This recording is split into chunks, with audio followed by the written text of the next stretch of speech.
Docteur Estelle Meignet, médecin spécialiste en rhumatologie et immunologie médicale, diplômée en fait des hôpitaux de Paris, diplômée en polyarthrite et maladie systémique, en onco-rhumatologie et enfin en pathologie osseuse médicale à l'Université de Paris 13.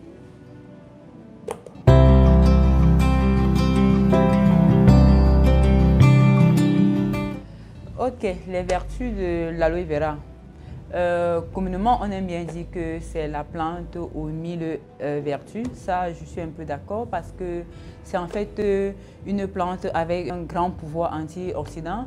Donc, du coup, c'est une plante qui, vraiment, elle seule peut nous apporter des oligo-éléments, acides aminés et puis les minéraux. Ça nous apporte beaucoup d'éléments que nous manquons dans notre alimentation de tous les jours. L'aloe vera, en réalité, avec ce fort pouvoir antioxydant, a des vertus telles que les propriétés immunostimulatrices, régulatrices, avec un grand pouvoir anti-inflammatoire, allergique et détoxifiante. Pour ne pas être exhaustif dans ma liste, parce que la liste est vraiment très longue.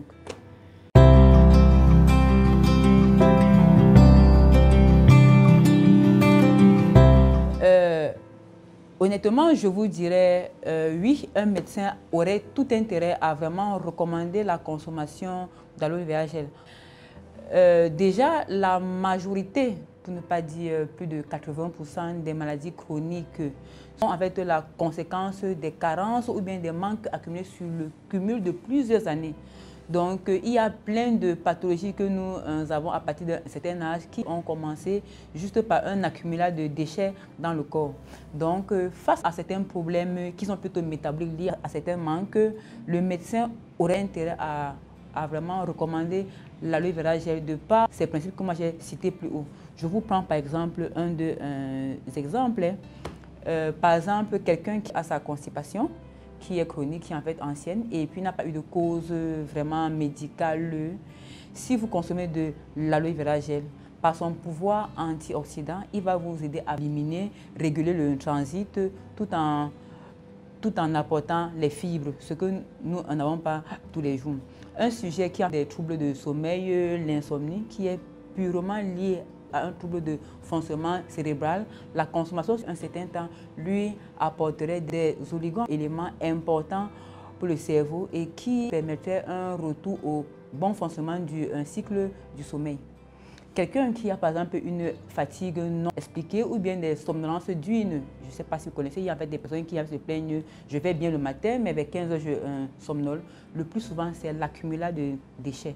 Et avec l'aloe vera gel, quand vous le consommez sur un certain temps, ça vous apporte tous ces éléments qui vont vous permettre de retrouver le bien-être optimal dans le bon fonctionnement de toutes vos fonctions vitales, c'est-à-dire cérébrales et puis absorption des minéraux et du coup, la santé est refaite. Comme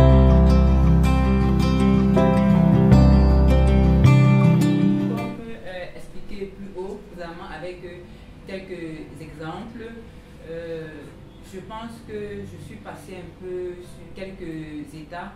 En réalité, l'indication de l'aloe vera gel se résume à tout état de dysfonctionnement chronique, c'est-à-dire traînant, qui est lié au métabolisme.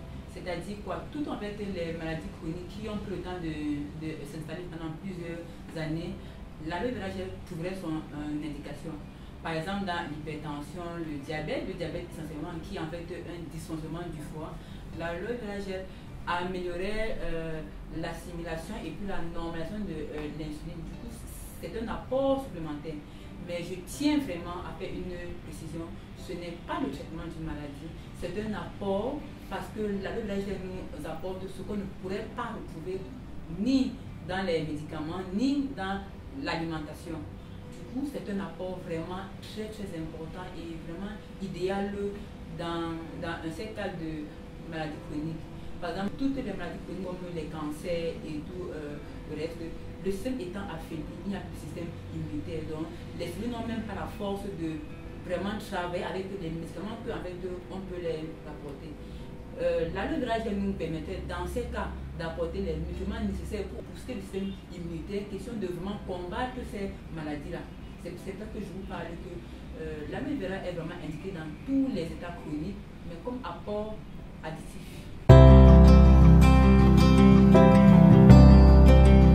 Ok, pour ce qui est de la recommandation, en tant que biologiste, j'ai pris la peine vraiment de bouquiner un peu sur l'aloe vera gel et il en ressort que nous avons 300 variétés d'aloe vera, parmi lesquelles seulement 5 de ces variétés ont toutes les vertus que moi j'ai expliquées plus haut. Et parmi ces 5 vertus, moi j'ai vraiment retenu que c'est le Barbendazole Miller qui est en fait le prototype le plus recommandé parce qu'il a vraiment toutes les vertus de l'aloe vera et comme je peux expliquer. Et personnellement, je le consomme. Donc en plus de mon expérience scientifique, en plus de mon expérience personnelle de consommation, je vous recommande l'aloe vera de Forever Living Product qui est en fait basé sur le Barbendazole Miller.